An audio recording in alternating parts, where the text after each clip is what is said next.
And we are back. We have Nicholas again with me Okay. again. If there is anyone new that has joined us, welcome. We're so glad to have you. I'll let Nick introduce himself as well.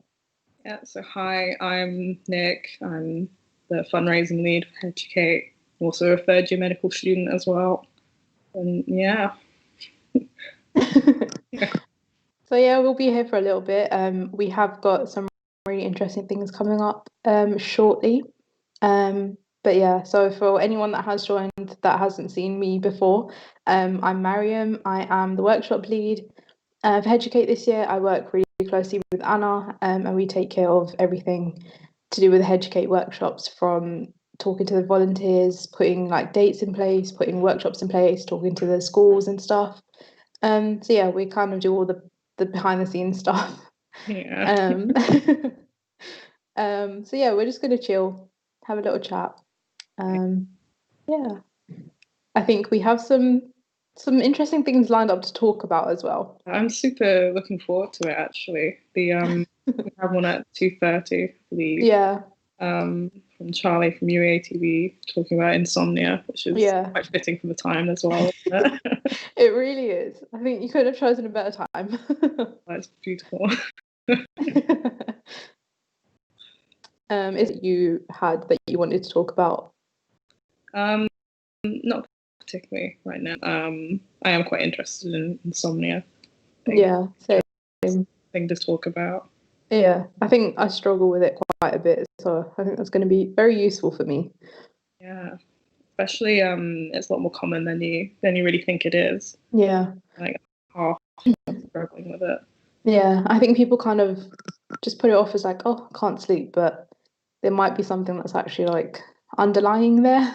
Yeah, there's like quite a lot of causes for Mm, insomnia, but even like what you would think is like normal, that's still insomnia in the end. yeah, Like being it nervous is. for an exam. Like I can't Yeah, sleep before one at all. yeah. Oh, One thing I was actually thinking about while I was off the stream, I was thinking about setting myself like mental health goals for like New Year's rather than just like physical resolutions, if that makes sense. Because I feel like that's one thing that I've done quite often is like um New Year's is always like be healthy, lose weight, this, that.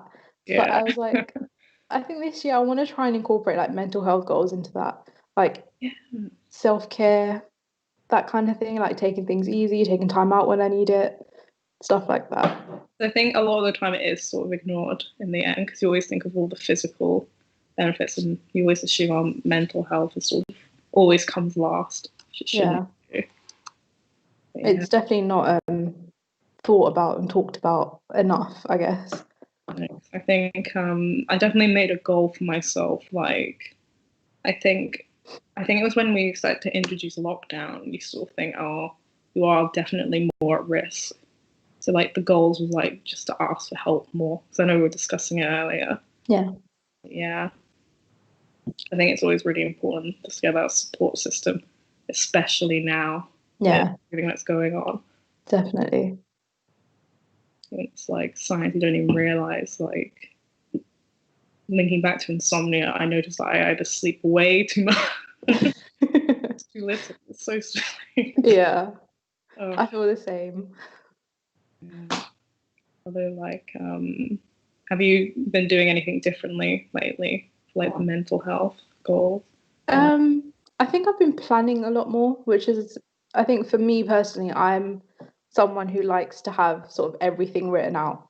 I like to know what I'm doing when I'm doing it, kind of thing. And if I don't have things planned out, I feel like I'm losing track of things. So I've bought myself a couple of planners, trying oh, to be a lot more organized. no, I think I'm the opposite. But I tried my best to do it because I bought all these planners and things and different things, and then like I'll write it all down, but that's the only one time I'll ever look at it again. So I'm like Yeah. procrastinating, Don't doing get me the wrong, I'm action. not planning like successfully. I'm still trying. I'm still like trying to like slowly like work myself into like being organized.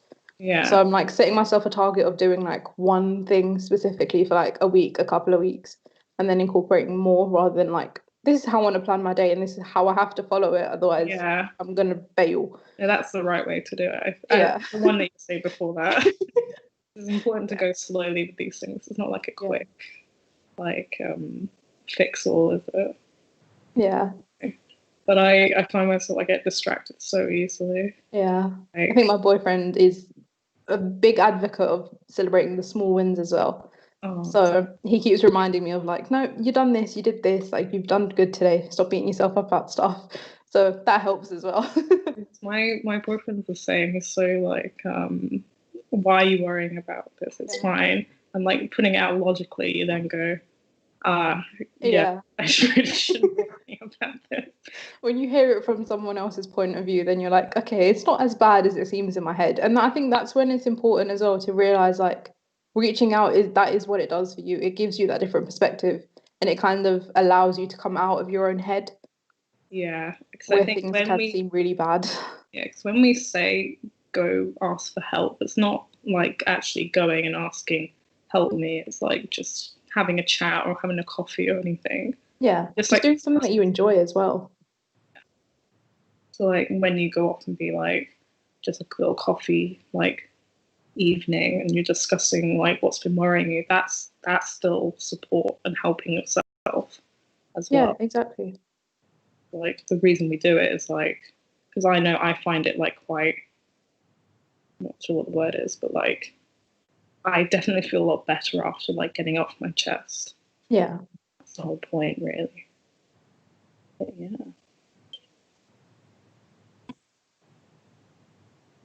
I think another thing I was thinking about was just resources that we can suggest for people. Mm.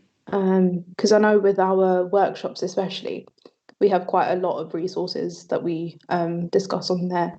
And there's quite a range on there as well. So one of the more recent ones that we found was for a crisis plan, which I'd never thought of before.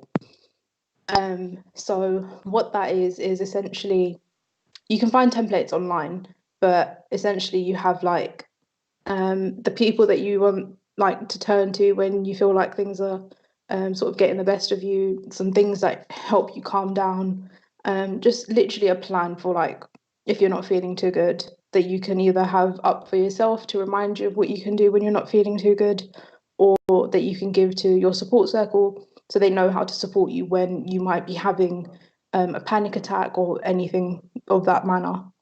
Mm. Yeah. But stuff like that is like, even that is just searching for like mental health resources. That's a form of looking for help as well. It Yeah. doesn't have to necessarily be like you said, like go up to someone and be like, I need help, Yeah.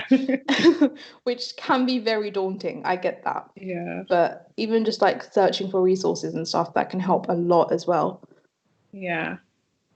I think it's why like I always think the workshops that Headucate does and like well obviously what you planned and that I think it's really like because I remember like back when I was like younger just googling how do I do this it's there's like so much information so much different information it's quite good to have like the tool obviously just the tools given to you and how to help and the resources.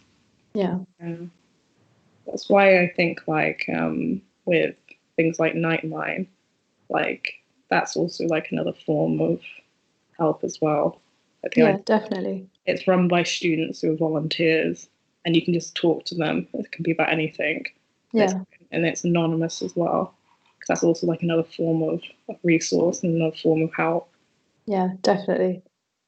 And I think that just helps a lot as well, just having someone to listen, especially when it's someone that doesn't know you, because then there's the, I think when there's people that you know that you're trying to talk to, I feel like there's an added pressure of they have this expectation of you to be this person. And a lot of the times, I think we have this perception that we have to be strong for those around us. Yeah. And if we are reaching out for help, then that portrays us as not as strong as people think we are. And Mm, then that makes us less likely to actually ask for that help. yeah. So having that opportunity to talk to someone anonymously to get everything that you need to off your chest with no judgment. I think like Nightline, honestly, it's an amazing thing that they do. Yeah. I think a lot of the time people have like, especially like if you've just moved into uni and you're just trying to like show yourself and like create like this image for yourself. I know even though it shouldn't be like this, you do often feel like, oh, I'm going to burden them or scare them if I ask for help or even like try to do those things. So I think that's why it's quite important for things like Nightline to exist. Especially someone anonymous and like they've been trained volunteers to actually like learn, like they know how to listen. Yeah. It's like we were talking about earlier as well. It's like knowing how to help in a way that's actually helpful. Yeah. And not just in a way that you think might be helpful. It's not like it's like similar to like when we did the first mental health first aid training. Basically what we were taught was how to be empathetic, and you're not there to just give advice and solve the problem, because that's not what, like, I think it's about guiding you to the right help and the right resources. Yeah, exactly. Yeah. Especially I think with all the because I always do think about like all the first years have just come in during COVID time and how isolating that must feel. Yeah. It must be even harder to actually go out and try and like get that support system at uni. Yeah. A lot of people must be struggling right now. Yeah. I couldn't even imagine being in their place. That's why I think it's actually important to like put the names and like Nightline and all the other resources that are out for people, and to encourage them that like you aren't like less strong for doing that, to like go reaching help. It's like just and just that it is like a common thing to do, and like everyone does do it.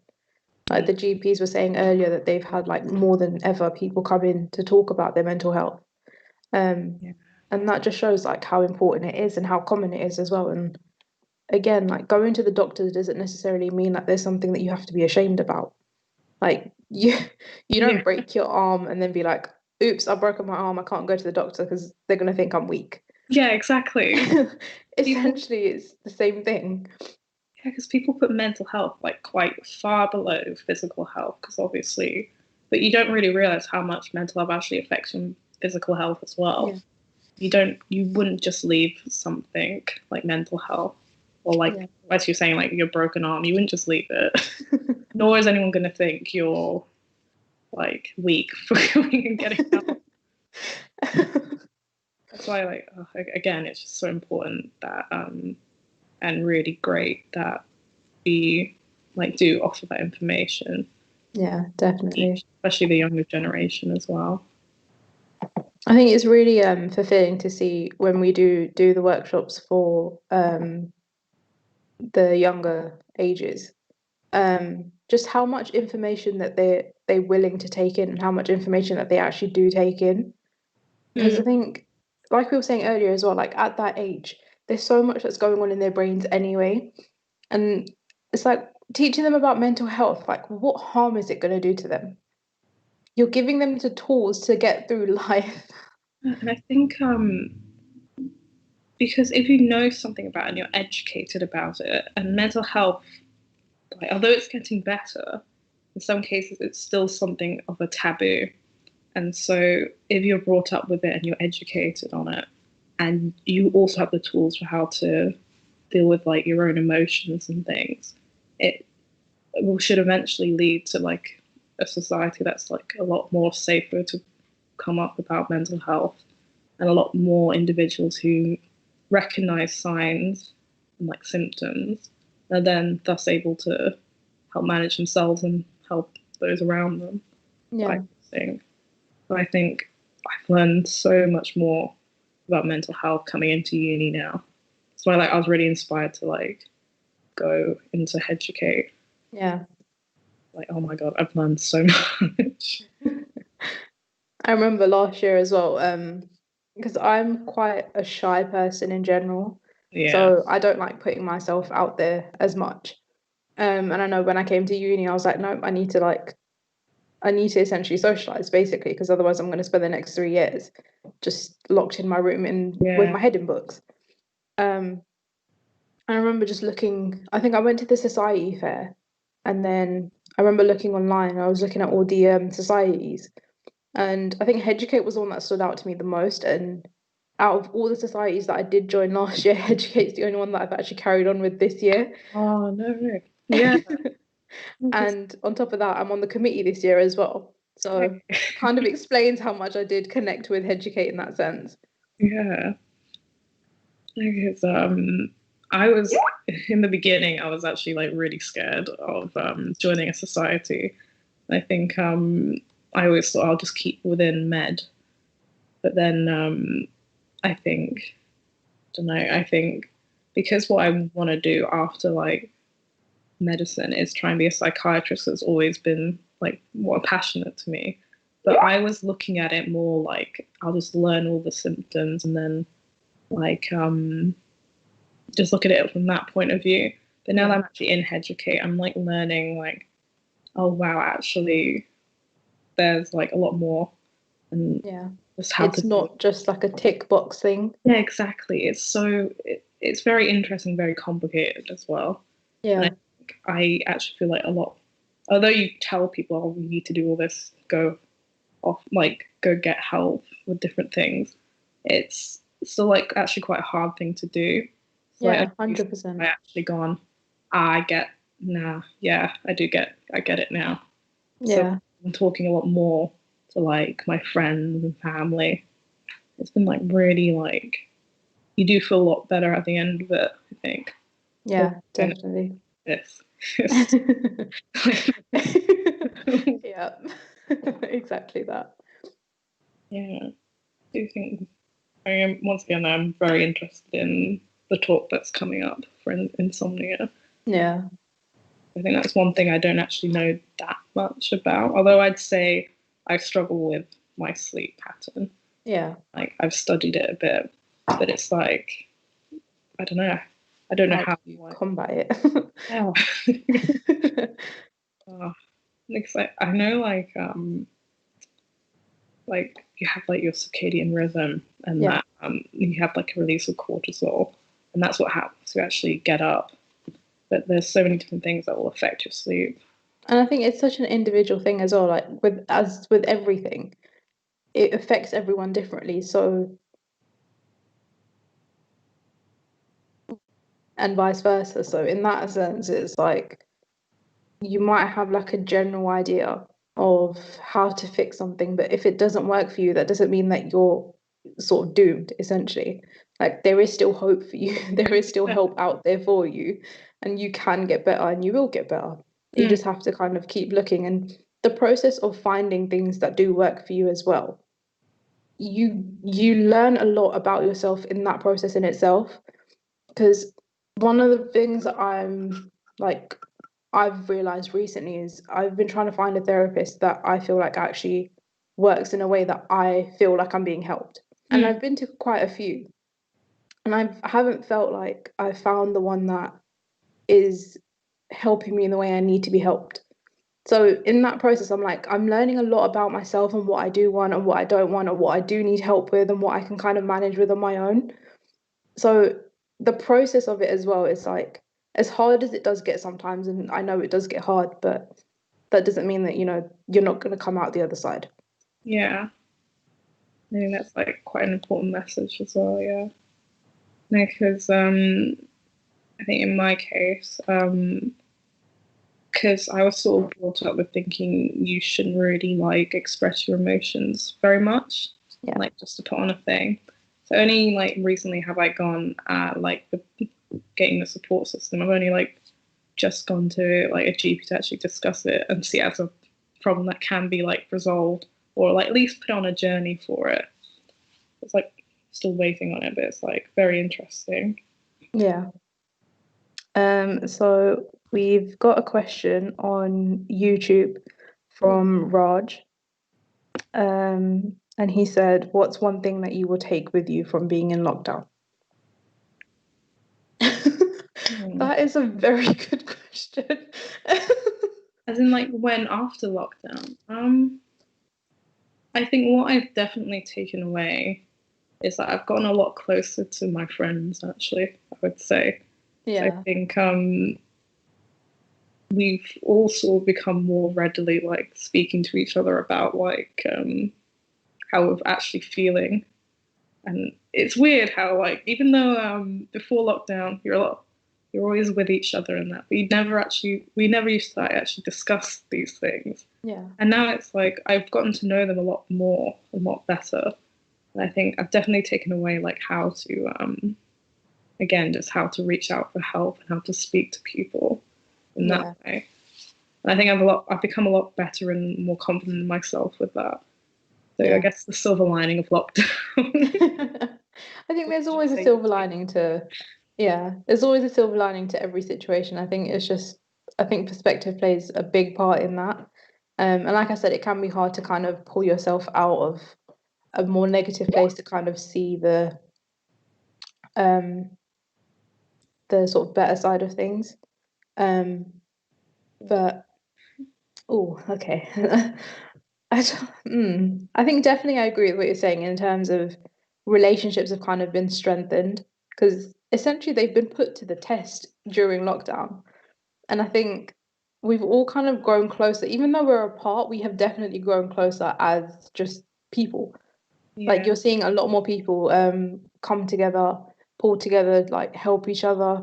And I think that's what been one really nice thing to see out of just the current situation, is what I'll say. yeah. Like I think especially we were actually like just talking about mental health like in general and how people are actually feeling. Like we have like this thing where we'll actually just do like daily checkups now. Just go vibe check how you doing. I It's love really that. nice. Like it was never like that before because we never used to really like even with family as well. We never used to actually talk about how we're actually feeling. So it's like definitely strengthened relationships in that way, but also like it strengthened your support system as well. Yeah, I think you end up finding out the people who are the most supportive for you. yeah. I think you kind of learn like a lot about yourself in that sense as well, in terms of what you actually need as a person and who you need as a person as well. Because it's like obviously there are people who you need to find the right people who are actually supportive and not the other way around, I'd Yeah, say. So I think definitely. that's quite important as well. Yeah.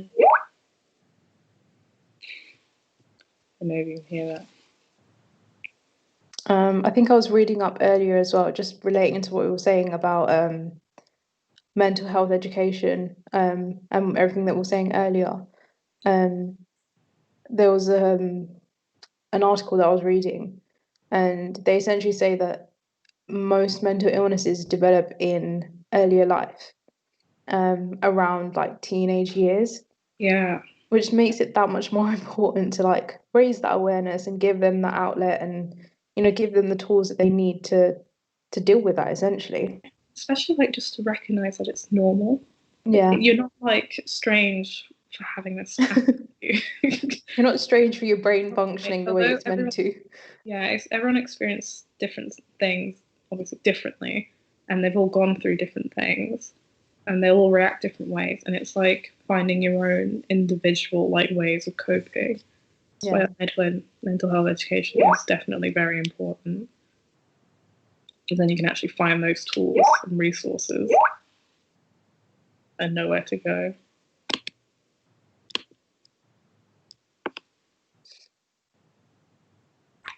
Um, I think very, very shortly we will be joined by Charlie again, Yeah, who is going to talk us through, just talk to us a bit about insomnia, which we're both very much looking forward to. yeah, But in the meantime, again, I'd just like to say thank you to everyone who has donated so far.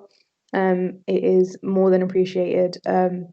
Like we were saying earlier, the things that Nightline do are amazing. They've helped so many people, and we want to do whatever we can to help them keep going. Um, if you haven't donated yet, please, the link I believe is still above us. You can go to the to the UEA Norwich Nightline SU website as well. Yes. You can donate on there. Every penny helps, honestly. Like, no donation is too small. So please make sure that you do that as well. Even just sharing the streams, sharing the links, that can help as well, because it will just get them the recognition that they deserve, essentially. And it will help get the word out and get them to a wider audience as well. Mhm.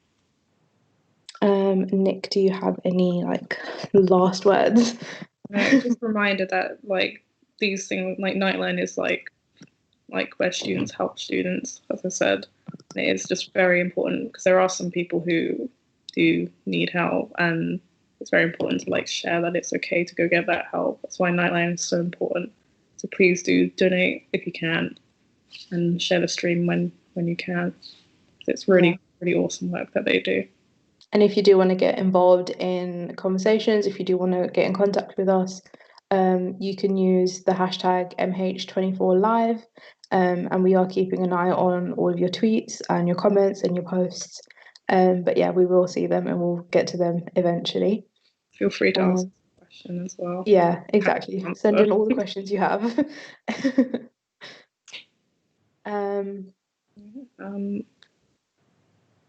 After we've had the chat about insomnia, we are going to, again, it'll be back to me and Nick for a bit, for quite a bit actually. Yeah. We'll have a bit of stalling to do, have a bit of filling to do. Yeah. But yeah, we will be here for most of the early hours. Come chill with us. Yeah. So keep us company. We'll keep the conversation going. I will be here until 8 in the morning. So I have a long, you couldn't even call it night. I don't know what you'd call it. But yeah, I'll be here for quite a bit of it. But I think we are ready for Charlie to join us now. I think so, yeah. Yep. So she will join us now.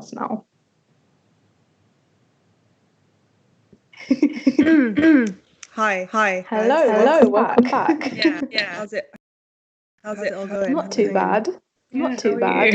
How are you? Yeah, I mean, this is like a regular night for me, not the regular night, but like the stream thing. Definitely the staying awake. Definitely the staying awake. We were saying the same thing. Yeah, we were saying the same thing. This really isn't different to us. This really isn't different. That's why I opted to stay up for like the early hours. For like the early hours. My sleep pattern's bad anyway. Might as well put it to good use. Might as well put it to good use. Like I know that Tori and Phil. I know that I stay up this late because they're always like pinging me messages. They're always like in the morning. They're like, "Can you work on this UEA TV stuff? It's a lot." And I'm like, "Don't worry, it's a lot." And I'm like, "Don't worry, 9 a.m. anyway. I'm probably up till 9 a.m. anyway." Yeah, it's it's normal thing. Normal thing. Yeah. So. Was there anything that you sort of wanted to talk about in particular when it comes to insomnia, or? I think you've said a lot about it already, but I think a lot of people, especially my experience with insomnia, the concept of people being asleep and you being awake is so scary sometimes because you feel a kind of guilt to yourself because you know, shit, this is not good for me. And especially being away from my family and stuff and being away from my home, there are a lot of times where I've been stuck in my room. I don't want to move because I don't want to wake anyone up because I'm on the top floor. And you just feel so lethargic and crappy about yourself. And it wasn't until Occupy Myself in these hours. And taking on UEA TV stuff has really helped that, because the worst thing when you're an insomniac is staying up but not knowing what to do with yourself. Literally having nothing but your own head and your own anxiety and your own stress to keep you company. It's just the worst, because especially if you've got seminars and stuff the next day, it's like, well, do I stay up for that?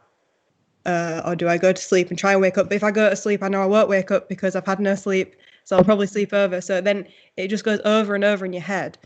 So I've found that getting involved in UEA TV and getting involved with Headucate stream, this stream, has really given me something to do and take my mind off it. Even if I'm not sleeping, at least I feel like I'm productive, because when you're an insomniac, you feel like most of your life is not productive. Because someone would think, oh, insomniac, you've got so much time to catch up on work. Okay, but the motivation's not there because you should be, it feels wrong. Yeah. The entire night feels wrong. It's like being that sleep deprived as well, it stops you from physically being able to work. Yeah. Yeah. And I feel like people, sorry, go on, Nick. Oh, go on. I feel like people sort of overlook that. I don't think enough people understand like the ins and outs of insomnia and how it actually affects people. I think people just think of it as like, oh, they're just not sleeping, but it's like, no, we're up all night thinking about everything that we should be doing, on top of the fact that we shouldn't be thinking about these things, and that in itself is like mentally exhausting. Yeah, yeah, and your social life completely plummets because you're not okay. You're awake all the night, but who do you call? Who do you talk to? No one's awake, and you don't want to wake someone up because you don't want to fuck up their sleep. So it's just you. And I think people don't realize how scary that is, knowing that I've only got my own brain for the next 5 hours. And then if you sleep through the day, you miss seeing people, and then you wake up at 5 p.m. People are having their tea, then they're doing a bit of work, then they're going to sleep, and the cycle continues. And there are so many times at 3 o'clock in the morning I've had the temptation to ring my boyfriend, and then I'm like, well, he's got work in the morning, or I don't want to be that person. It's one of them things that I feel like if you have depression or anxiety, you can talk about that in sociable hours. You can get that support from people that know you. When you have insomnia, you're dealing with it alone. For the hours that you are alone, you can talk about it when people wake up, but going through the actual experience, it's a completely lone thing. Yeah, when you're going through like the thick of it, Yeah. it does feel like you're essentially like alone, because essentially you're like in four walls on a bed and in darkness sometimes, and it's like all you hear is your own thoughts. Yeah, I mean, even I even get, but like, I study film and stuff, and I bloody love TV and film, but I even get bored doing that, and sometimes I'm like, if I put this on, I might fall asleep. I won't fall asleep, but not because I'm interested, because I'm bored. Yeah, That, like my your brain favorite thing in the world is Friends. Like that's why I performed Smelly Cat. It's my favorite, one of my favorite series, and it's a comfort to me, but it doesn't help me sleep. Yeah, your brain can essentially switch off, but that doesn't mean that you'll essentially fall asleep. You can be like completely zoned out, but you physically just can't fall asleep. Yeah. Have you ever oh my God, sometimes I can sit there in my bed and go on one train of thought, think about something else, think about something else. I look at my time and it's like 4 a.m. already, and it was 2 a.m. 2 seconds ago. Yeah. Yeah. And it's weird. And then if you try, because I try and break the pattern. So like today, for example, I will not go to sleep after this stream ends. I will try and keep myself awake so I'm exhausted for the nighttime. Yep. But you are so much like a zombie when you do that. Mm-hmm. I can sit downstairs and watch people get up in the morning and have their breakfast, and they'll talk to me and I'll be like, what? You're just 7 paces behind what's going on because you haven't had that rest. Yeah. Because I was gonna ask, like, how does it affect you in the day? Like, if you are like up, like, what's the difference? Would you say? In the day, I feel like the day goes a lot slower. You haven't had sleep, and you move a lot slower, and your conversations are just sort of, it feels like someone else is driving it because you just can't. And that's really crap because you wait all night for people to wake up so you can actually speak to someone and feel not alone, but then you feel alone anyway. Yeah. So that's awful. I think the worst experience I've had is I was up for 38 hours and I tried to go to a lecture No. in first year, and I had the blackest eyes in the world. And my lecturer came up to me, had a full conversation with me, and I think he told me he was going to message someone or other, email someone or other, and I completely forgot. I got back to my flat, checked my messages, and I had like an email from my advisor, an email from Michael Langsfield, the well-being person at uni. And they were like, oh, so-and-so told us this, this, and this. And I was like, I don't even remember saying them things. Yeah. I don't remember that conversation. Like, it was really bad at one point. And then I don't know if anyone else has experienced this, but hallucinations, yeah, they're fucking scary, right? Yeah. Just a bit. Yeah, I could have sworn a couple of times that I've had a conversation with somebody that what I thought was there. It's like you're half dreaming. Yeah.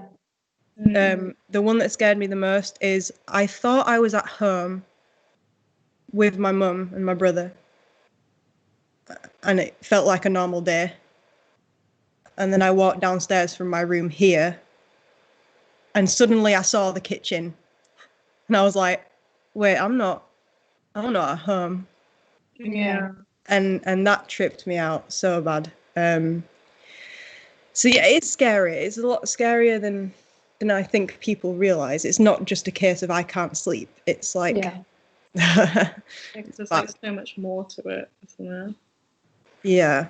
Have you two been on any medication at all? I did get put on sleeping pills a few years ago, but they did nothing for me. They don't, do they? They don't. No. I mean, I'm on mirtazapine and diazepam and zopiclone. And when you first get new medication, it works so well and it knocks you out and it's the best. Yeah. And then after like 2 weeks of taking it, you find yourself sat there going, is it going to kick in? Is it going to kick in? Is it going to kick in? And it just doesn't. And then you're back to square one. So I feel like it, as much as medical solutions are supposed to be the solution, it isn't always the case. And I certainly feel the difference when I'm at home. I sleep a lot better when I'm at home. A lot better. I sleep better when there's someone in the room with me, because I think having someone sleeping encourages your body to sleep, because it's like, okay, they're asleep and your body's like, I should be doing that too. Yeah. So I have no shame. There are times I have walked into a relative's room to sleep. Like especially with me, I have like all these stuffed animals that are huge because it's like I need to be hugging something.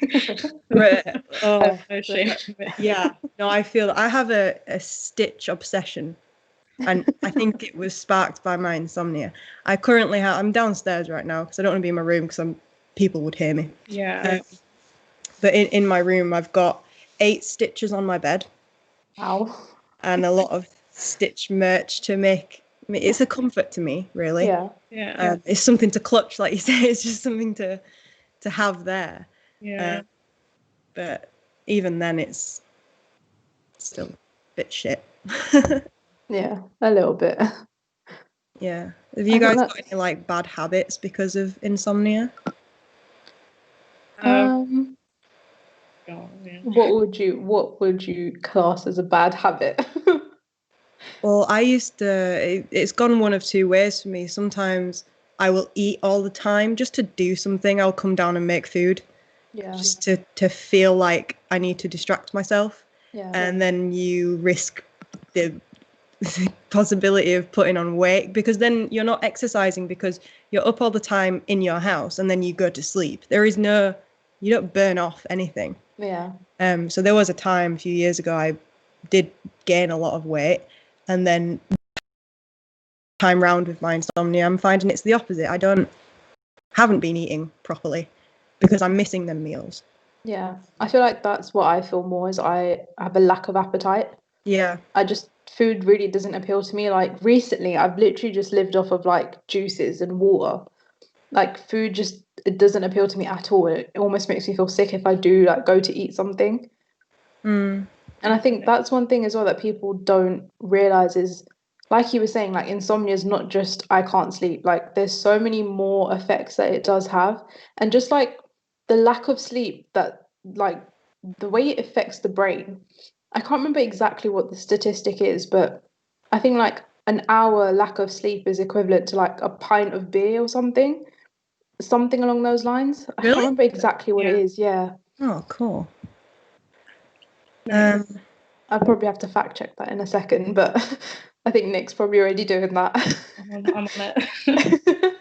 But yeah, it literally is the equivalent of drinking alcohol. And I do feel that like I don't drink generally, but I'm like, okay, if I was to drink, this is probably what it would feel like. Yeah. So I feel like sometimes it feels like you're high because when you're in that zombie state and there's so many things in your head you want to say, but you can't Get it out. physically say it. Yeah. And I've not gonna lie, I have been high before, and sometimes it is like that. You move so slowly and you can't vocalize everything in your head, and that's what it feels like, a bubble. It's really Yeah. strange. no, Go on, Nick. I mean, I just came up with a fact here, and it's like just one sleepless night can impair performance as much as blood alcohol level of 10% or 0.10%. And that's actually beyond the legal limit to drive. Yeah, I knew it was something. It was quite like insane. I think George wants to join us as well because he's saying that he's resonating with a lot of it. But yeah, George, you're more than welcome to join us. Yeah, I'd love to hear that. Because everyone experiences these things all very differently. Yeah. Like, it's very interesting to hear like how we've all been like experiencing these things. Yeah. I mean, He will be with us shortly. okay. There he is. There's his voice. Hello, the mystery box.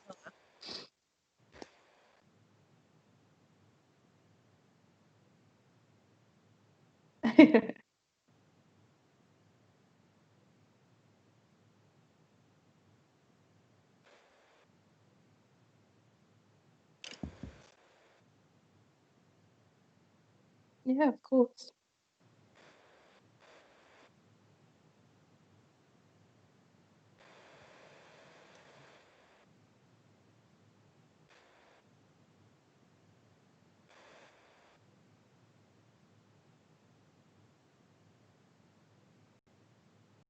No, yeah, that's nothing. Yeah. Yeah, You pulled that's up. nothing. Yeah, but I guess like what is your experience with lack of sleep? Like how does it affect you day to day?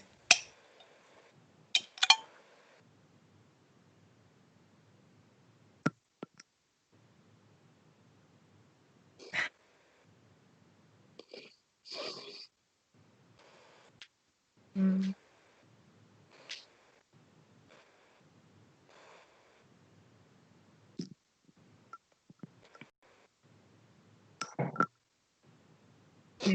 All three of you have Glad. had a monster on you right now.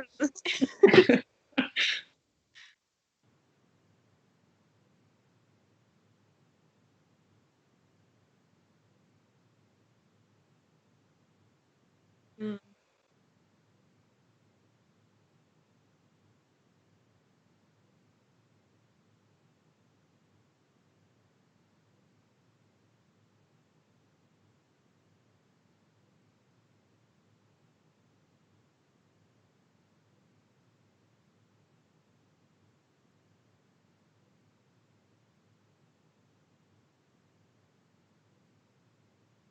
It was real.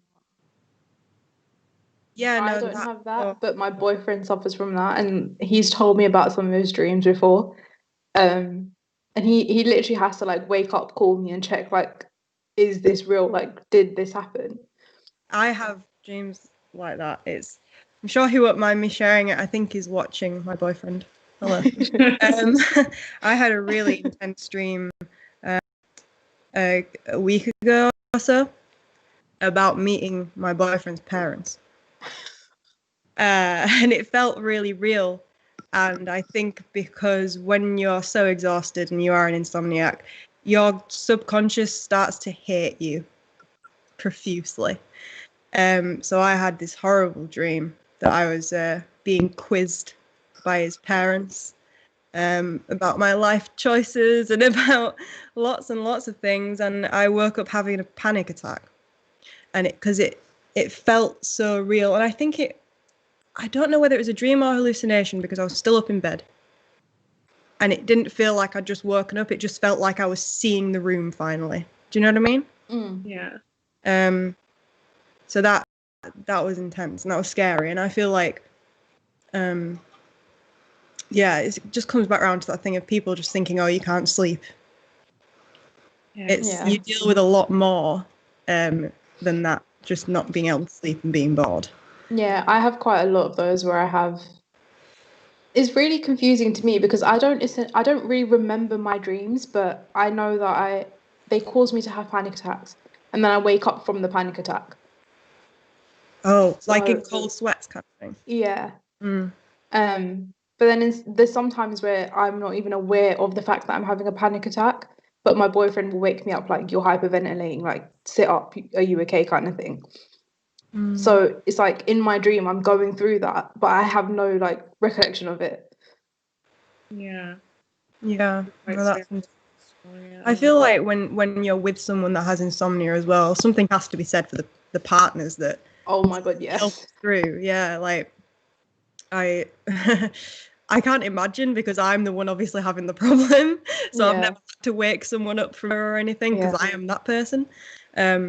But I think it's the people around us that support us that are the real heroes, man. Like, definitely. My mum doesn't completely understand it, but she accepts it. Yeah. Mental health, I feel like, is a topic that she doesn't know a lot about, and it's not too familiar, but she'll listen. And I think sometimes that's all you need, especially if you're an insomniac and you don't have anyone around to listen while you're awake. At least I know I can speak and she will listen. Yeah. Yeah. Definitely. But yeah, what are some of your coping mechanisms?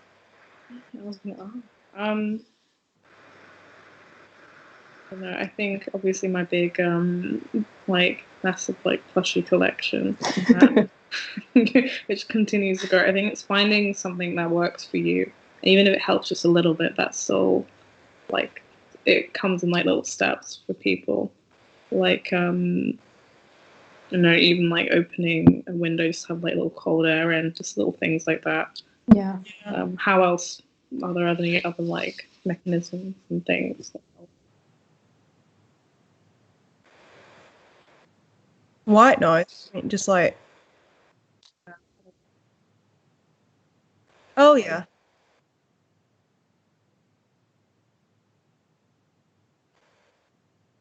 Yeah. Oh, is it ASMR? They call it nowadays. That's another thing, yeah. But then I stay awake. Yeah, there's different frequencies that affect your brain differently, and they tap into different parts of your brain. So it's essentially the part of your brain that will sort of keep running when you're trying to sleep. It taps into that, grabs that bit's focus, and it's like, no, you're going to listen to this and you're going to knock out, kind of thing. So it just doesn't give you a chance to kind of detract your mind from that noise. It works for some people, but I tried that a while back. It did help for a little while. I tried guided meditation as well. It helped for a little while. I haven't really found anything that's helped me completely. I know when things get really, really bad for me, my boyfriend has to wait until I've fallen asleep. And it's like he was saying, the partners are literally the unsung heroes in that sense, because I can't think of many people that would do that for someone. Yeah, no, I mean, weirdly, this is going to creep him out and everyone who's ever slept in a room with me. If I can't sleep and there's someone there, I will watch them sleep. No, I get what you mean. Not in a freaky way, but because they seem so peaceful. Yeah, I get what you mean. 'Cause it's like It makes you feel peaceful. Yeah. So yeah, I feel like I've just freaked everyone out that I know. But hopefully they're not awake because they don't have insomnia. So. Oh, that's another point. Does anyone you live with, like your housemates, know about your insomnia or?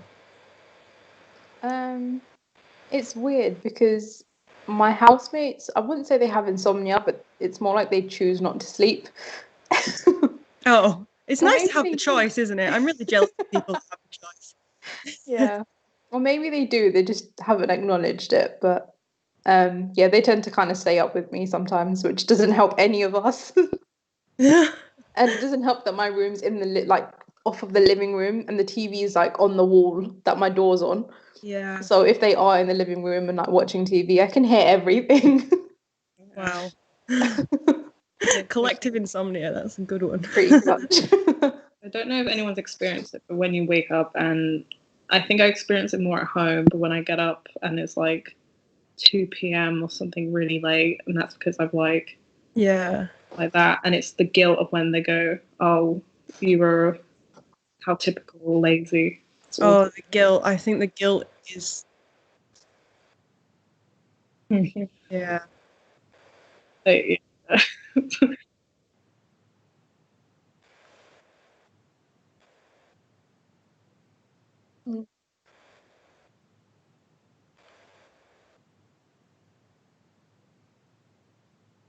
And it being dark Being again. dark, yeah. Yeah. It was dark 2 seconds ago. Yeah, like, or you get up at 2 p.m., you have like 2 hours of light, Yeah. and then it's darkness again, and you're in the same cycle. Yeah. It's No, I like, feel that. Like, you've obviously I never realize when it's too late, but what always hits me is the birds singing at like 4 a.m. I'm like, Yeah. no, not again. Yeah. Oh, it's like Groundhog Day, isn't it? I was gonna get to bed early. I promised myself I wouldn't do that this time. Yeah. Like seeing the light come through the curtains, I'm like, yeah. Crappy. I mean, I always feel bad when have you ever, I'm sure you have, slept over a seminar? Yeah. Oh my God, it's the worst feeling, isn't it? Like it's worse than just sleeping through a normal day where you have nothing on, because you feel like everybody knows as well. When I don't attend a session in a seminar or a lecture, especially these online ones, I'm like, my seminar leader knows. I hate me.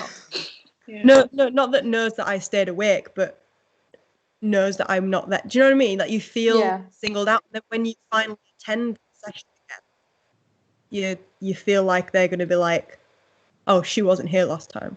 Yeah. You know, it's that building myself up to reattend. Yeah, I find struggled with that. Really good. Yeah, I struggled with that so much last year, like so much. Like, how would you say the insomnia has affected your studies? Oh God, everyone. Oh.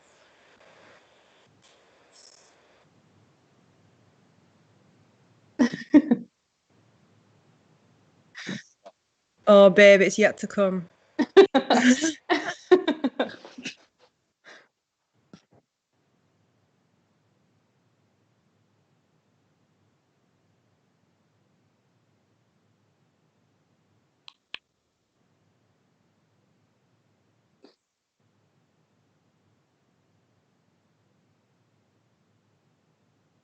Yeah. I get like that because I know I don't sleep. I'm like, oh, I'll read this book tonight. But then you get that sense of like lethargic kind of feeling where you don't want to do anything. So it's like, well, I've just fucked myself. Just excuse my language, but I've just fucked myself massively. Yeah. No, that's a struggle. Oh my God, I did something this week. This is going to be funny. I was up most of the night, and well, I do literature and film. And because I was so tired, I hadn't had sleep for like 30 hours. I glanced at the reading list. I was like, I can read a novel. You know, it's 2 a.m. I'm not going to be going to sleep anytime soon. I'm going to read one of my novels for this week. I read the novel for next week. So when it came around to my seminar, And the guy was like, so what does everyone think about the book? And I was like, right, I've got this. I read this from 2 till 5 in the morning, smashing it. So I put my hand up and I answered it, and he was like, oh yeah, that's really insightful, and you know, I admire your enthusiasm, but that's next week. So the whole rest of the seminar for 2 hours, I had to sit and listen to people talking about a novel that I didn't know that they were talking about because I'd not read it. I'd read the other one, and I felt so guilty and so shit about myself. But now you're ahead of next week's one. This is true, but it's always in the back of my mind. Yeah. That's a week of learning I've missed. Yeah. For a I home. get you. Yeah. I Sleepy feel brain. like it is really hard to like keep up with studies, and the insomnia really doesn't help, because I feel like with like anxiety, and obviously insomnia plays into that as well. I think it's really hard to sort of get yourself out of this bubble where everything kind of revolves around you, if that makes sense. Like, you are the center of everything. Like, everything I do, people know about. People are watching me. And it's like, I think that's something that's really hard to get out of. And I think people often overlook that, because you see everything through this lens of like judgment, essentially. Like, you're in this bubble, and it's like everyone's got their eyes on you. Everyone's like, you're on like show almost. And It's anything that you do. Sorry, go on. It's an overthinking thing. Like, Yeah, exactly. And anything that you do, everyone knows about. So any mistakes that you make, anything that you do that might be not so great, like, everyone's aware of. And I think that's one thing that I find really hard to sort of not let get in the way. Yeah. So I think it's also when you're up and you can see the time and you go, right, I need to be up at this 4 hours and 26 minutes. Good opportunity to sleep. do all of you, like, are you able to, because I find I'm not, because when I sleep, I sleep. Are you able to wake up to alarms at all? Yeah, I sleep really, really lightly. Like, if someone walks past my room, I wake up. So I feel like I feel like I never actually like properly sleep, which just adds to the whole like being exhausted thing.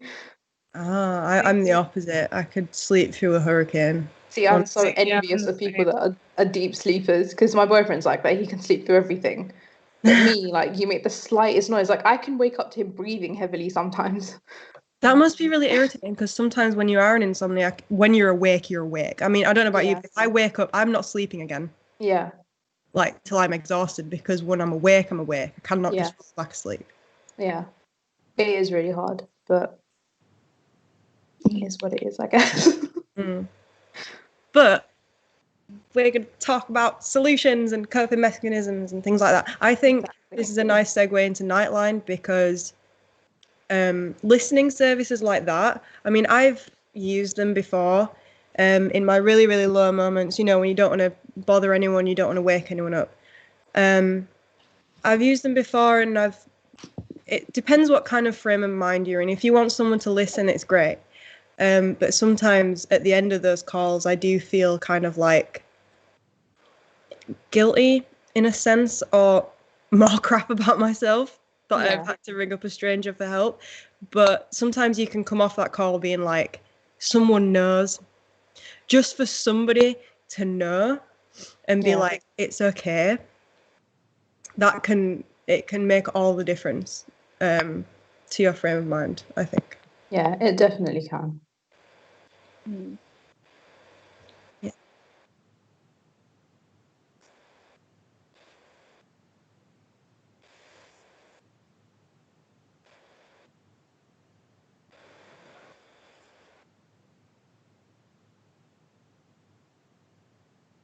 Yeah.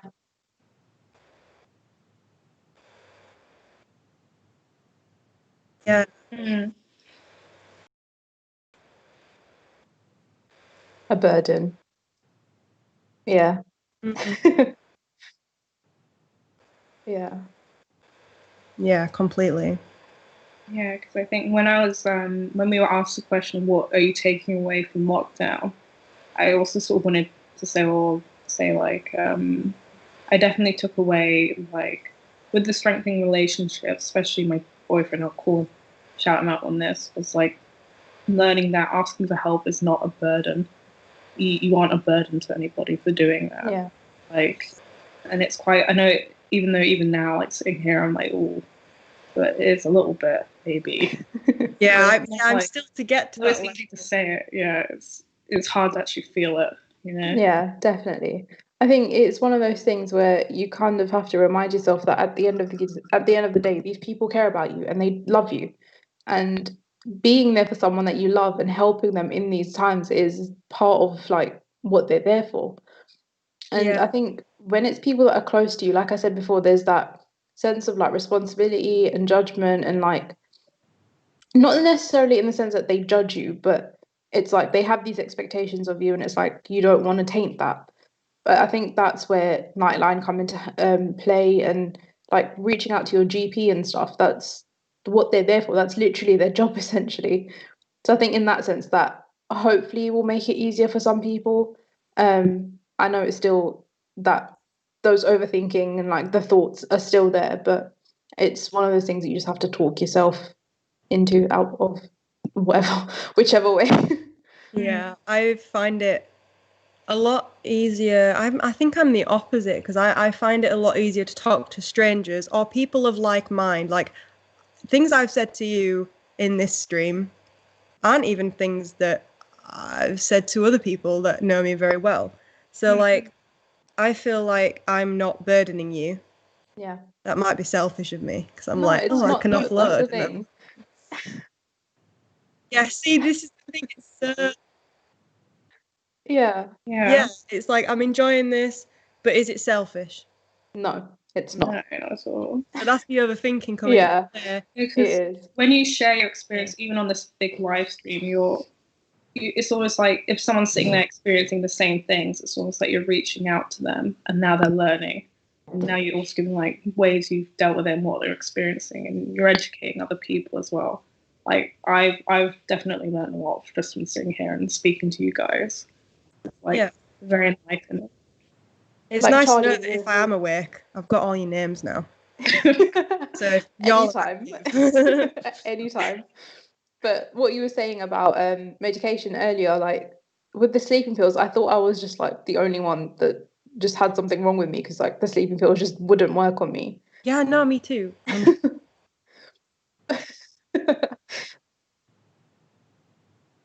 Mm. Yeah, I feel like everything just has like an expiry date on it. Like I'm gonna help you for this amount of time, but I think that's the hard thing about like medication and stuff. Yeah, I feel like a lot of it is mind over body because when I take pills like Zopiclone and diazepam, it isn't like I don't feel the effects. My body feels exhausted, Yeah, but it doesn't stop your head. yeah, It doesn't stop your brain being awake.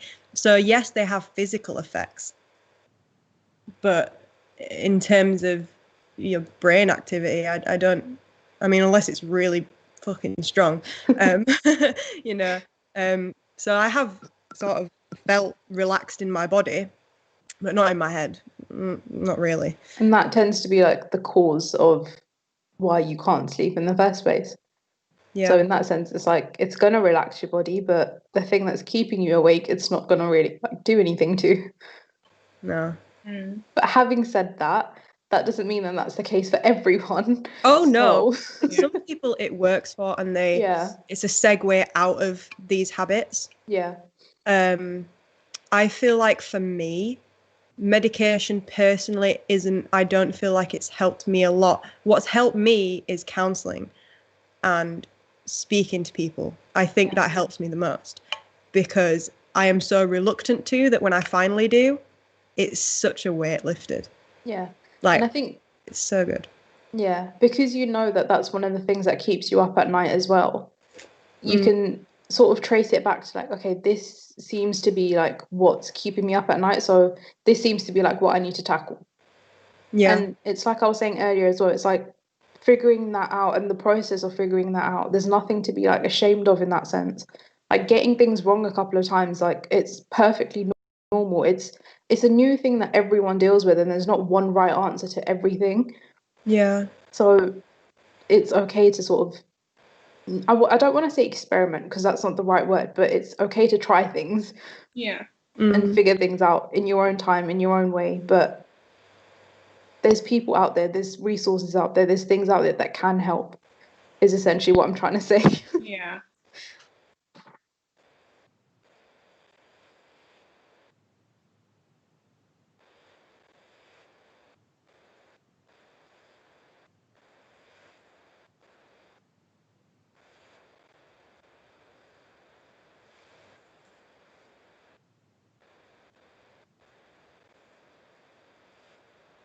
Yeah.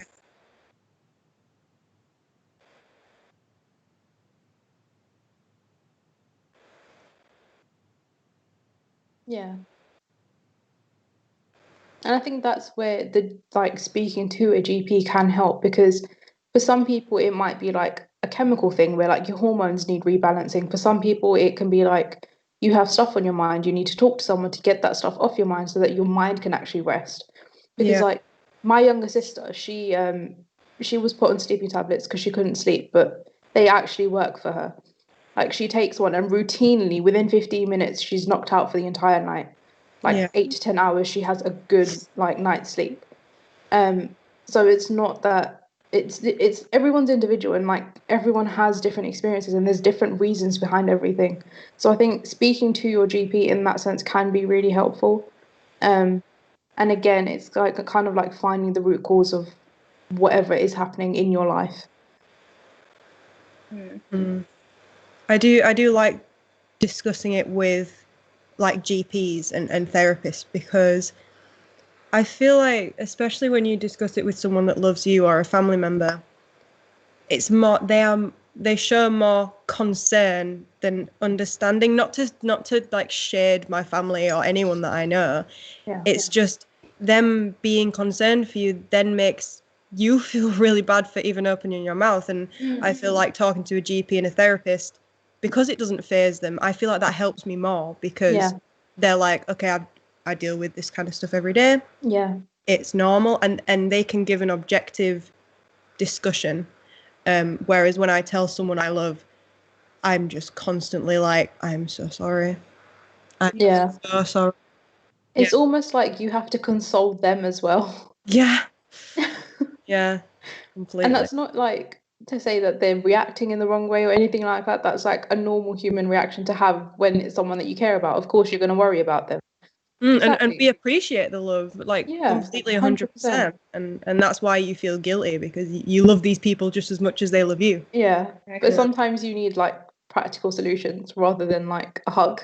Yeah, it's like when you tell some people, they'll obviously think you're handing them a problem to solve, which is not. Yeah. Oh, yeah. It's often like it helps and just to speak about it. Yeah. It sometimes is that simple. It's like, no, I just need you to listen. That's all I'm asking you to do. Yeah. And that's why Nightline. Yeah, exactly. People should donate. If anybody is watching, anyone out there in Yeah. this world is watching, please donate to Norwich Nightline, because it's people like us at 2:30 in the morning that need to pick me up. Exactly. Yeah, they're brilliant, and I hope we do reach our target, Yeah. because they deserve it. Definitely. It's like Tori was saying earlier as well. It's not necessarily that we need to reach it within this live stream, but you know, in a week, in a month, whatever it might be, still want to reach that target, because that money's still going to come in handy for them. It's crossed my mind to volunteer for the Nightline, to be honest, with my sleeping pattern. Yeah. Same. Interestingly, to help someone else with their sleeping. Yeah. Sounds pretty good. I think that's the reason I got into psychology as well. Oh, do you study psychology? Yeah, I study psychology. I'm in my second year. Cool. What does everyone else study? Out of interest. Medicine. So go on. Yeah, go on. Drama. Go on. We love it. Humanities. Go on. Yeah, I study film and literature. Yeah, I wanted to study drama, but my mum was like, career path? And I was like, yeah, good point. Sorry. I really wanted to like do art and literature and that, obviously. I think because I really want to be a psychiatrist, I thought like medicine would be like the best way to like reach out and help more, 'cause especially when you hear all in the news that like they're desperate for psychiatrists and things. Yeah. Always that long waiting list and long time for people to not get the help that they really need. Not that me becoming one's going to solve anything. It's becoming such a more like talked about topic as well, like mental health awareness. Even in like the past 10 years, it's rocketed, and it's so good that we're able to do this now and speak out about it and share our stories. And there are so many other people that are doing that now. Like I watch Will Smith quite a lot because he's so motivational, but he's also been really open about his own mental health and his stress, and him dealing with nerves. Even though he's been an actor for years, he still struggles really badly with stage fright and things like that. And I think that the people that are in our media that are finally coming out about it, and sports people in rugby, people in football, it's so important, because especially for kids nowadays growing up, I think about my cousins and my nieces and my nephews all the time. I'm like, they are so lucky that they're growing up in a society where we're discussing these things. Because, you know, for my mum and my dad and even my brother and my sister, when they were growing up, this wasn't something that was taught in schools. This wasn't something that was on social media or in the papers or in the media at all. So I think that as a society, we've come very far in the past 10 years, and it's good to see, because it's helping a lot of people. I feel like it's helping me, even though I'm still struggling. This tonight is helping me massively. And I hope we can help other people through that as well. Yeah. But yeah. And like also thank you for sharing like everyone. It's like it is very like helpful to hear, especially to everyone else who's watching it as well. Yeah, I don't know what anyone's going to take from this other than know that I'm a mess. I mean, that might just be enough, because, you know, it might just feel like, you know, I'm not the only one. Exactly, that's the point. It's like the hands were down one. I got you. I know what you. Yeah, you're not alone in exactly. this. Especially highlighting, because I think we've all had very different experiences and all different like ways of dealing with it. I think that's quite good to highlight that insomnia itself is very different, and it's not just I can't sleep. Yeah. Exactly. Yeah, definitely. That's our tagline for this segment of the stream. It isn't just I can't sleep. I feel like I've said that so many times in my life. Honestly, I should just get it printed on a t-shirt. Yeah. Let's all get t-shirts. You know. I agree. We should do that. It took me a long time to realize it's not laziness. It's I just can't sleep. Yeah, exactly. And it's the like you said before, it's the exhaustion that comes with that kind of feeds into that feeling like, oh, I'm just lazy. But it's like, no, I'm genuinely like tired. Yeah. Especially because naturally I get very distracted easily, and my attention's very low anyways. As soon as I like have lost 1 hour of sleep or so, it's just immediately like, down the drain. I like struggle to make sentences as well, which I already struggled to do anyway. Yeah. I smoke a lot more when I haven't slept. Because it's like smoking's a depressive, isn't it? Like alcohol. And yeah, I feel like when I haven't slept, even though I feel like a zombie, I crave cigarettes a lot more. I won't eat. Yeah.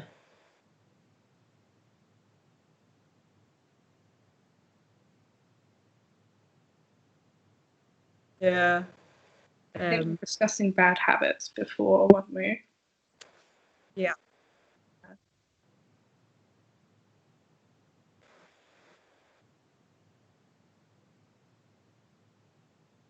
Yeah, I've been I was quite good over summer. When I'm home, it's not too bad. Like I wasn't smoking as much. And then I think coming back to uni and feeling like you're trapped here and away from your family, it's increased my habit 100%, which isn't good.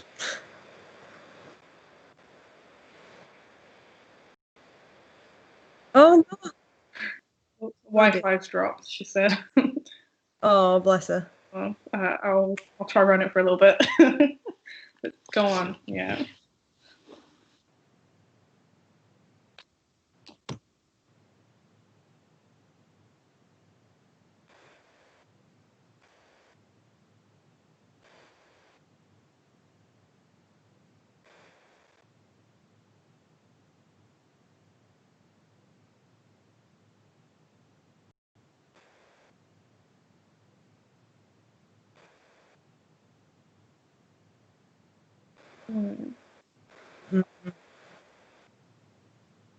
Oh, she's back. Yeah. I swear my Wi-Fi hates me. Oh, mine does too. To be fair, it's only been good because no one's awake. My best Wi-Fi connection is when no one's awake, because there's 5 other people in my house who all use the Virgin Media internet that we have. Virgin Media, sorry, crap. Yeah, I can attest to that. I'm literally sat, the router is like maximum 3 meters away from me. So you'd think I'd have the best Wi-Fi in the house, but no. No. Are you in the Zigs, by the way? It looks... Which, Norfolk or Suffolk? Gone! Norfolk, which block? Yes! Oh my god, which flat? 2? Oh my god. 02? Ah. I was in the one below you. Yeah, that flat saw many nights of insomnia. Yeah, I missed that.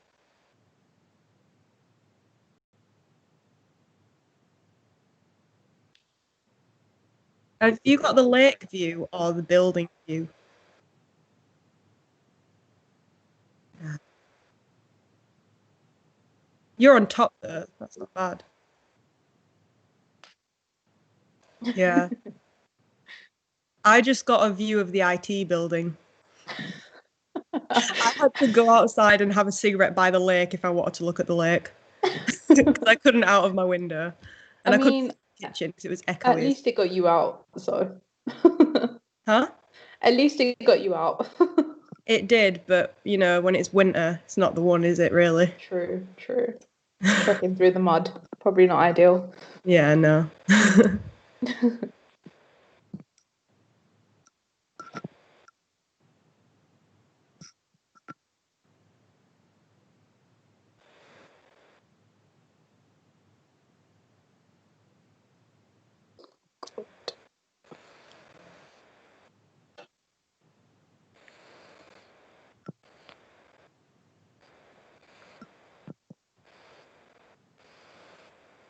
Mm.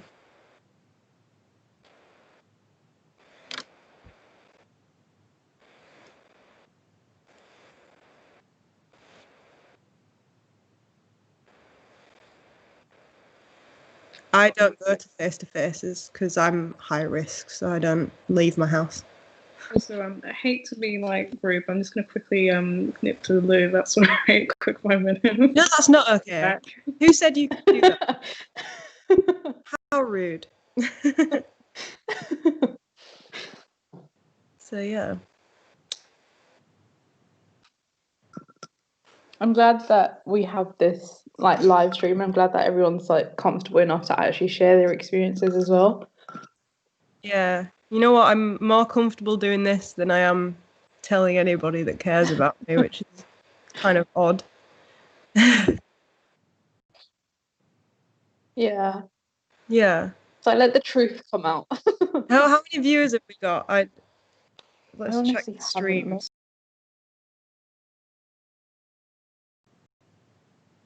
How do you look at the viewers on Facebook? There's one on Oh, okay. definitely from a different I have no idea what language they're speaking. I'm gonna put something in the Facebook one. Okay.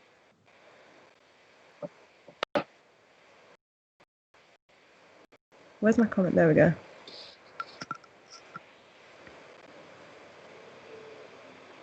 I don't know whether it's the person I think it is or whether said person's gone to sleep. Perhaps. Mm-hmm.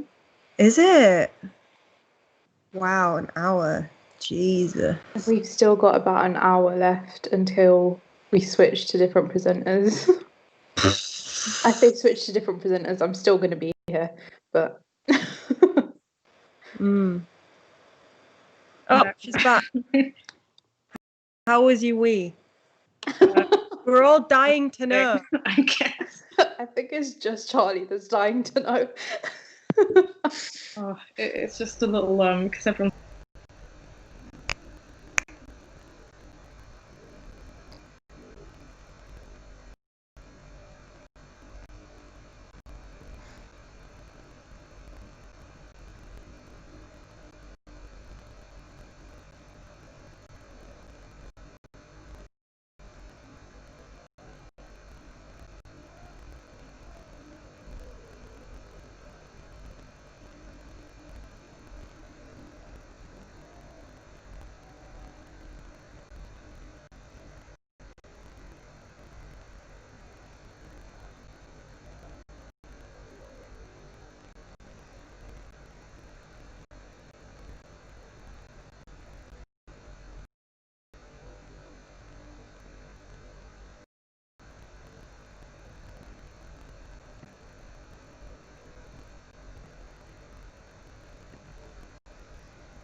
Hashtag MH24 we're using.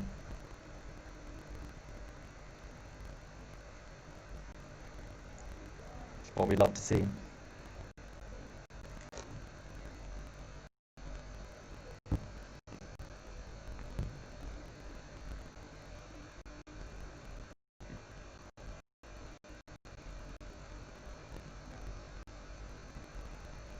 We would be more than happy to pick up on those.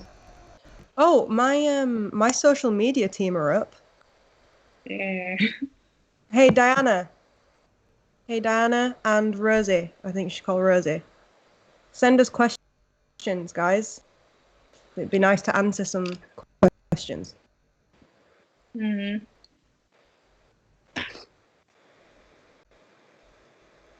Well, obviously, as a reminder, the link's somewhere. If have the opportunity to donate to Nightlife. Rosie, say hello.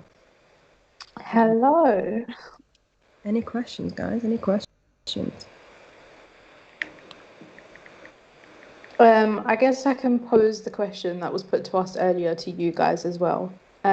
What is one thing that you will be taking out of lockdown?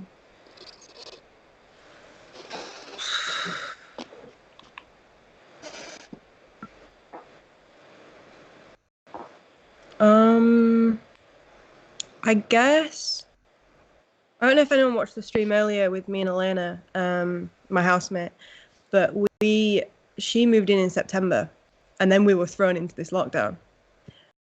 Very strict anyway because of social distancing and all that stuff. So what I will take from this is prize of having such a good friendship in such a short time. Mm. And as a house, we've really come together. Like, it's been so wholesome here. We've done movie nights and takeaway nights and cooking nights. So I think I will take away from this lockdown to be more confident and open, because I just met Elena in September, but she knows everything about me. And she even knows about the insomnia and stuff because she struggles a little bit too. So it surprised me, the kindness of strangers, even though she's not a stranger now, but her and another guy moved in and they've been amazing. So I think I'll probably be a bit less guarded in the future. Yeah, I really love I think that's a really nice thing. Yeah. I thought that was Yeah, that's great. really It's just like chilling with mates there. You seem Oh, so I close. was Yeah. actually. Yeah, that was great. Yeah. Oh, thank you. Yeah, I mean, My boyfriend said the same thing. He was like, the chemistry is I know, so good. yeah. It just makes me want to watch them Yeah. forever. yeah, I mean, my mum rang me afterwards and she was like, "Are you guys gonna do like your own show?" And I was like, "No." I'd watch I that. mean, Because YouTube. all of that talk and ad lib was just nervous. We were just filling the silence. It was like scrambling to say things.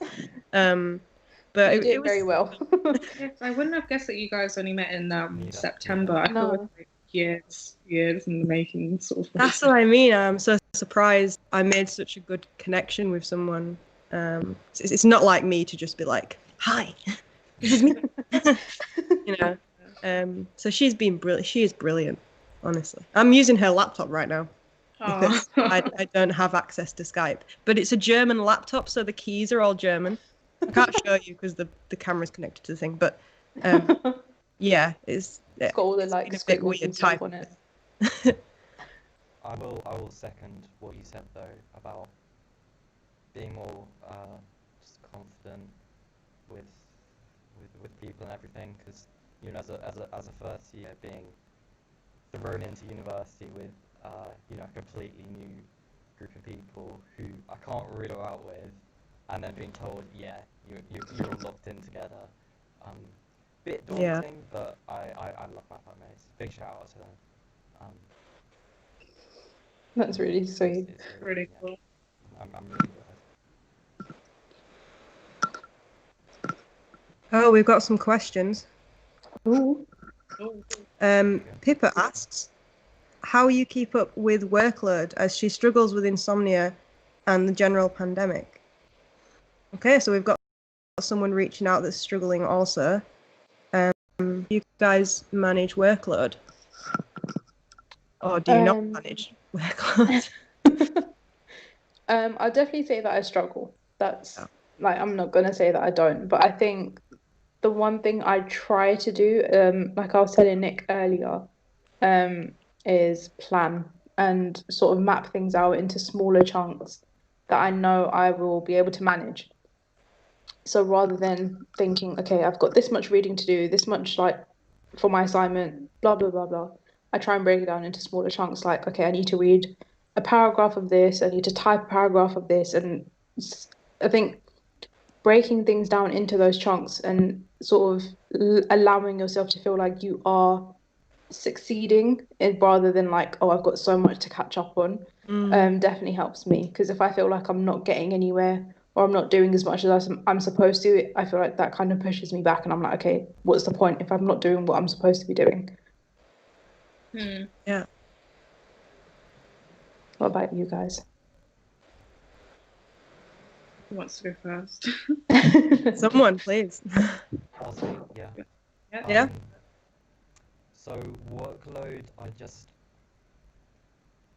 try and split it up and not. I'm like probably the worst offender of this, leaving it all to the literal last minute. Bruh. Yeah. Because Such a move. the way my brain has figured I can leave it to 4 hours before Yeah. and type up, you know, 2,000 words. I can do that. Is it healthy? No. Is it going to be my best piece of work? No. Why are you still doing it? I don't know. Funny. So, yeah, funny. um, Yeah, so I try and, I guess sort of set myself goals. So, you know, even if it's due on a Friday, that will be like, right, 300 words, and that's it, then I can stop. So, yeah. by the time it goes around to Thursday night, I only have 200 words instead of 2,000 words to write. And would you say the insomnia does it affect your like work ethic, would you say? Yeah, absolutely. Yeah. My work ethic is really weird. Sometimes there's things that I'll almost obsess over and work 24/7 on it, but other times there will be ones where I can just put off, like I said, until the last second.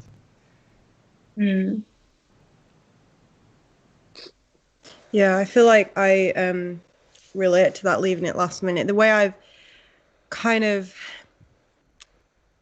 helped that and remedied that is I used to leave literally everything to last minute, so including the research, including everything. So in first year it was really bad, in second year it's quite bad, but this year, especially because it's my third year, final year,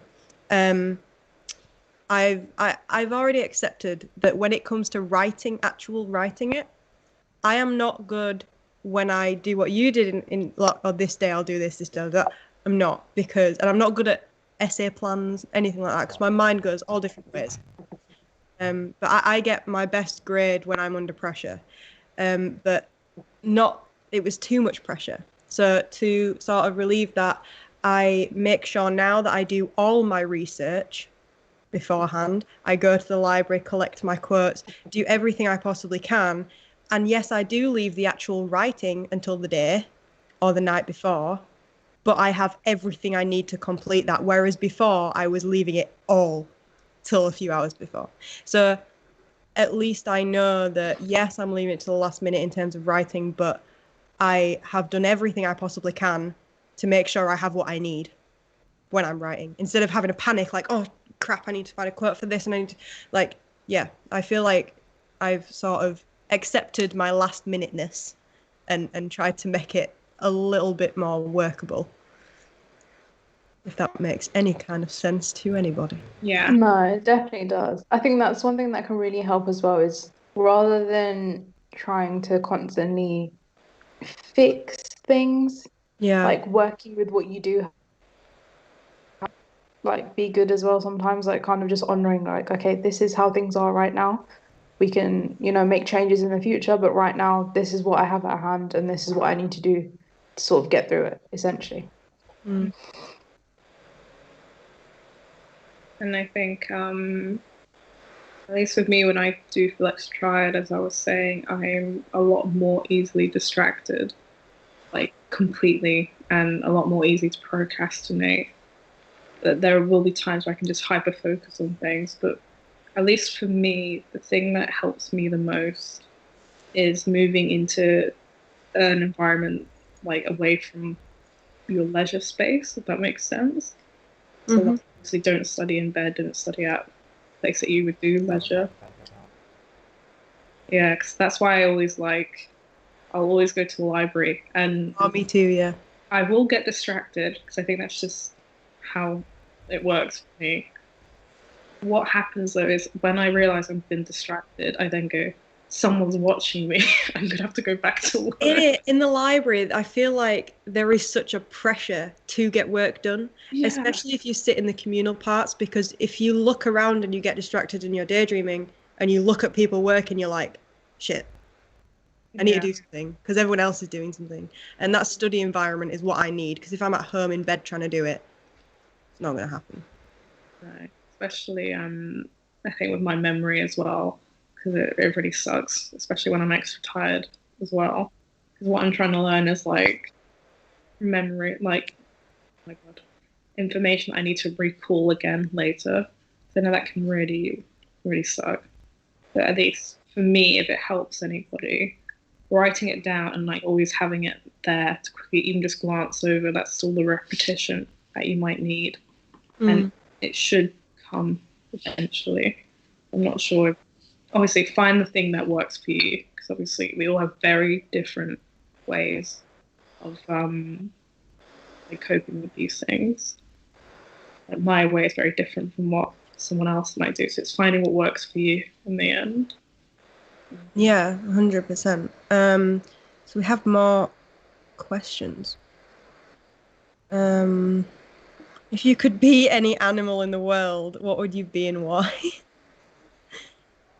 Oh, okay. Not mental health, but we'll go with it. I mean, it's bloody 3:30 in the morning. I mean, may as well. I've already prepared all my answers for these things. I've already got it. What I would want to be. Well, you can go first. Yeah. Interesting now. You piqued my interest. Not me first. Yeah. Oh, okay. I thought what I really wanted to be was a cat. Usually, not like because I just think I think my friends and boyfriend would agree. It's like we're pushing things off of the table and finding that funny, or like it's just stupid humor like that. I'd love to be one. Like, it's weird because I don't want a cat because I'm like I resonate too much with you. I am the cat. Yeah. It's not our cat, but we've got a cat that comes in the house, Brie, and she's actually asleep on one of the chairs at the table. She's my insomnia buddy because when I'm awake, I go out for a cigarette and she always hops over the wall and we have a little cuddle. Aww. Yeah. Yeah, I'd love to be a cat. So cool. Who's up next? Yeah, who wants to go? Honestly, I'm still thinking of an answer. Okay, I'll go then. Mine's the same as yours, a cat. Because there's a saying, cats don't have homes, they have hotels. Yeah, and Brie, little minx over there, she definitely fits that saying. Because she comes here, gets all the love and attention she wants, then she leaves when she's fed up and hops over the next wall to see the other people. So I would love to be a cat and get all the affection in the world I want from people because they're just so adorable. I don't feel like I've met anyone that hates cats with a passion. They'll always be like, oh. I think it's if I know it's not exactly the question, but I think it's the fact that the cat chooses you. Yeah. Like, Yeah, definitely. yeah. Oh, Phil says, hello, darlings. Oh, God. Hello, darling. Yeah. Have you thought of an animal yet? Yeah. I'd love to be an otter, I think. An otter? Yeah. Otter? They are very cute though. Yeah. They're just sort of, you know, they just do their vibing, eat their fish, you know, a bit of swimming. Like, Yeah, they'd be vibing. yeah, they'd be vibing. Yeah. Yeah. I just think that chill, laid back. And then to have David Attenborough narrate your life. True. I mean, it's True. just, yeah. Yeah, absolutely Yeah. true. Yeah. See, I would like to say I'd like to be like a butterfly or something, but I feel like I'm more of a panda. A panda? Because I feel like, see, I like to disagree with this, but my boyfriend has pointed out that I can be quite clumsy sometimes. Like I'll trip over things, knock things over, hurt myself quite a lot. So I'll just go with the panda.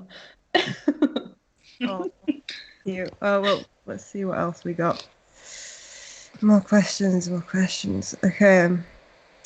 Favorite comfort show / film? What's your go-to? Oh.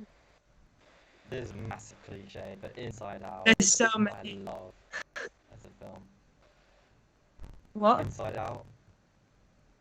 Inside? I love it. That's my comfort film. That's so relevant. You know, I'd actually have to say the same. That's literally why I fell in love with that film because I think I was going through like a hard time at that point, and I was like, this film understands me. It's the one that I always seem to go to, especially if like something's happened and I'm upset about it. I always seem to turn to the film called Scott Pilgrim versus the World. Amazing. Mhm. Amazing. Oh my god. All the time, and it's never failed to like, you know, when you just don't want to think about it and you watch and you just like suck it all in. Yeah, that's my boy's favorite film. Apparently. No, Edgar Wright. I think Sorry. no, that's okay. I think I tend to turn to like cartoons and Disney films because it's like escape from reality, like kind of vibes. Well, I don't know if you y'all remember what my addiction is in terms of soft toys? Stitch. Yeah. Oh. So, ultimate comfort film, Lilo and Stitch. I fucking love that film. And I think it's because I'm gonna get really deep about Stitch now, and you're gonna have to listen. Stitch is not a hero or a princess or singing any pretty songs. He's mean. He's spiteful about the world, and then he sort of is won over by Lilo. And I think that is the cutest thing. That is the best thing that Disney has done ever. That's beautiful. I love Mhm. that. It Yeah. really is. Yeah, it is. We love it. That's why I think it's not Disney, but Ratatouille is also one that I really love watching. Yeah. But it feels like so different from all the others. It just feels like you're watching a nice part of life go on. I know it's a rat inside a guy's hat. It's like so watching, good. like, oh, so nice. It's The wholesome. rat is living his best life. Like, Yeah, we are there for it. Coming out. This is a really stupid comfort show, but for one I literally just need to turn my brain off. Come Dine With Me. Yes. Yeah. Yes. Oh, I love Four in a Bed. Oh my god, Yeah, what people fight same. over a stupid trophy is Yeah, like the it's- best thing in the world. I love Just it. makes everything else in your life Yeah. seem insignificant. You focus on this weird Yeah, cooking it is. competition with these mental people. Really strange people. Yeah, yeah, they get so catty. It's like they're all Yeah, Karens yeah. as well, Yeah. aren't they? Oh, I love it. Yeah. Just know they're Karens. There's always the one person or Welcome, couple that Jane. just criticizes everyone else, and Yeah. Get I mad live at for this. it. But But love their that. food ends up being like disgusting as well at the same time. Yeah. I love. I feel like on Come Dine With Me, there's always a cougar. always, yeah. Every time I've seen it, there's always a cougar. Like I love anything with Gordon Ramsay in it as well. Huh? That's true. I love anything with Gordon Ramsay in it. Yeah, I love watching Hell's Kitchen. There's a new series of Hell's Kitchen on TV at the moment on ITV2, I think. Nick's like, oh, that's news to me. Nick, like what I've got. Oh, she's Googling. This Are car you Googling? somewhere.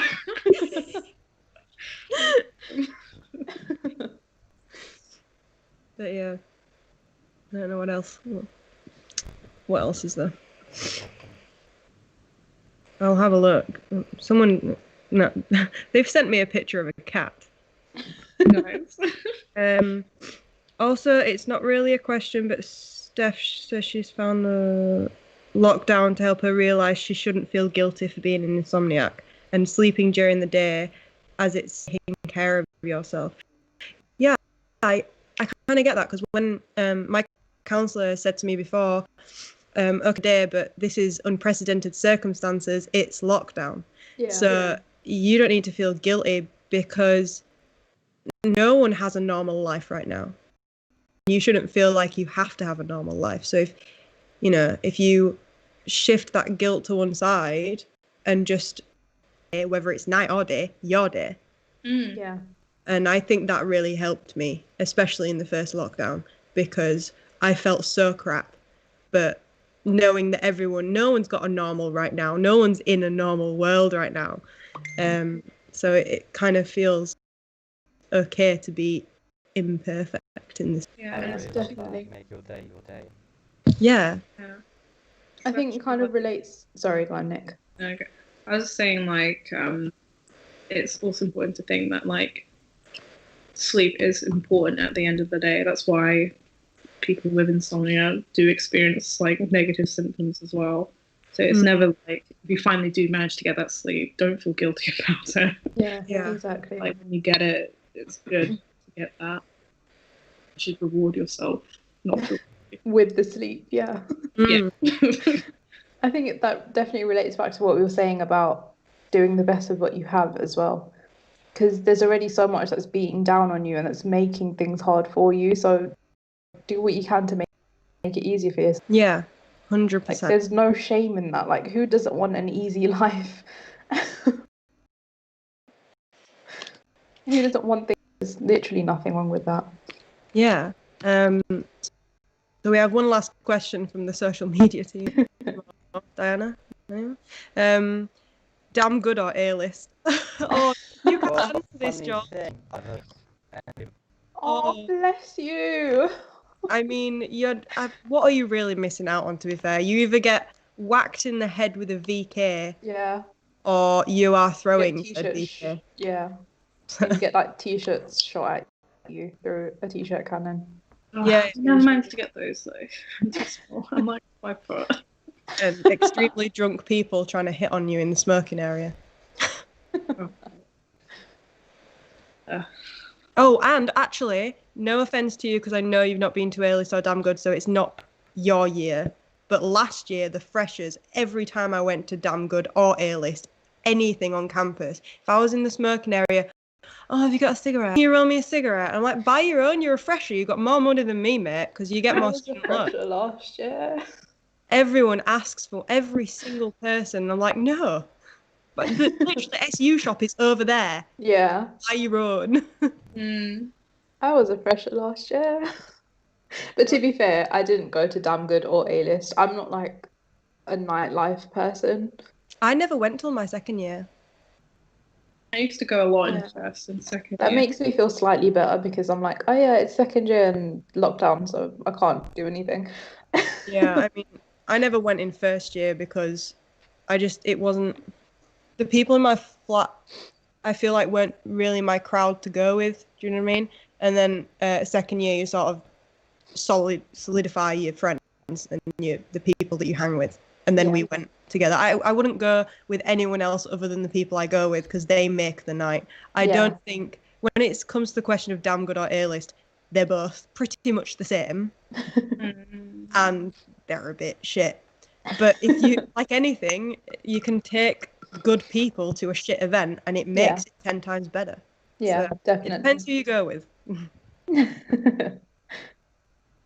Yes, I say I almost went like too much on first year and second year. I'd say. I feel like once you've been once, you get the gist. Yeah, you do. Yeah. Like Well, I'll be looking you forward never to feel it. like you. There's so many of like We're educating George right now. yeah, but it's like never feel like because I know I felt this before. Never feel guilty about not going to those things. Not like if it's not what makes you comfortable. Yeah, Yeah, And definitely. like I found going to socials, like different societies, I enjoyed a lot more. Although I still enjoy going out, but still. So that's one thing I found a lot last year as well. Because like I was saying, I joined quite a few societies last year, but I feel like a lot of the events last year revolved around like drinking, and I don't drink. So I was like, there's just no need for me to like go because everyone's just gonna get drunk off their faces, and it's not really fun being the only sober person around a bunch of drunk people. I've been the sober one at Damn Good before because when I was on my medication, obviously with sleeping pills, it's not advised to drink. Yeah.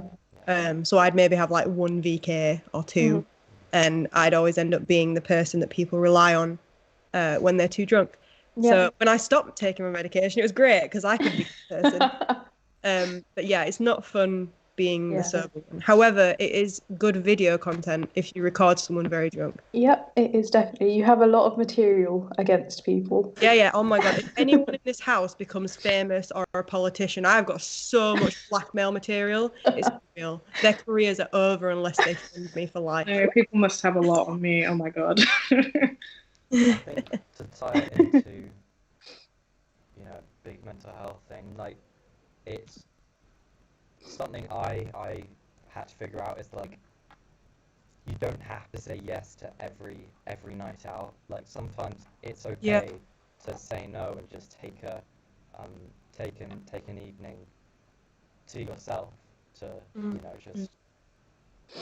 There's some times where I just I can't get out of bed, and I just want to just watch Netflix, and I and that's okay sometimes. Like you don't have to always go and be social, drinking. Yeah, you don't have to live that 24/7. life. No, especially around in first year and a little bit of second year, I think you forget that like a lot of other people or like will use alcohol as like a coping mechanism, which isn't the best one. And I know I did definitely, because I would say yes to every night out, even if I didn't really want to. And Yeah. that's why I'm reminding everyone, like, please don't feel guilty. Don't make the same mistake I did. 'Cause, like, yeah. I feel like my mum always used to say this to me, and it really used to annoy me.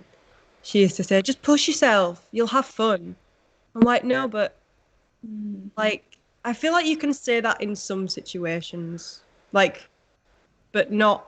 You know, if I'm saying I just want to stay in bed, I just want to watch Netflix, I'm not in the right frame of mind for this, whatever it may be. And someone's like, "You'll be fine when you're out. You'll be fine." I'm like, no, this is how I'm feeling fine right now. You're trying to make me not. So as much as like I know people do it because they care, and that is lovely, but sometimes you want to just take that time, even if you're not feeling 100%, to like acknowledge how you're feeling, do what you need to do to make yours, not to make someone else feel better, or not to abide by someone else's advice. Sometimes you know yourself better than anyone else.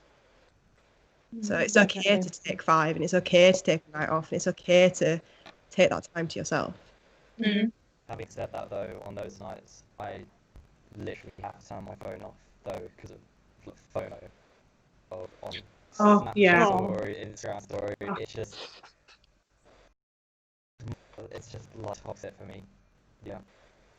Massive overthinking. Overthinking's a big one. Yeah, I don't definitely. think we have time to go into that. Because I can go on about that for hours. Don't overthink overthinking. Oh God. Don't you do that. What time are we on? I think Phil is going to join shortly. And I think George is gonna leave us. Yeah, you can I'm look out. going to be restarting the stream, though, I think, as we Okay. approach. So Okay. I will disappear then, and you'll have that instead. So we'll have that pause Damn in it. between again. Yeah. Thank you guys for having me. I feel like I've slightly intruded in this session. No, not at all. No, it's been I love lovely. being there, yeah. I think it's really important that you did get involved as well, because I feel like it's nice to have more male perspectives as well. So I know we've got Nick as well, but I think, you know, there's still that it's showing that, you know, mental health does affect everyone. And it's not just that stigma that like it's just females that struggle with mental health. I think it's just important to have that acknowledgement that no, it does affect everyone. So it's like it's nice that we've got 2 girls and 2 guys. It's basically what I'm saying. I think it's like it's really like been enlightening, like when everyone was sharing. So I keep saying like thank you for joining and sharing that.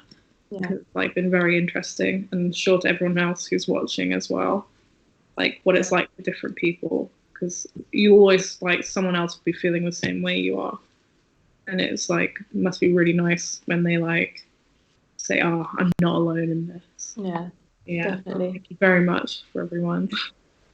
100%. Thank you. I feel like it's admirable that you've joined the stream and had the confidence. So thank you very much. Yeah. Thank you.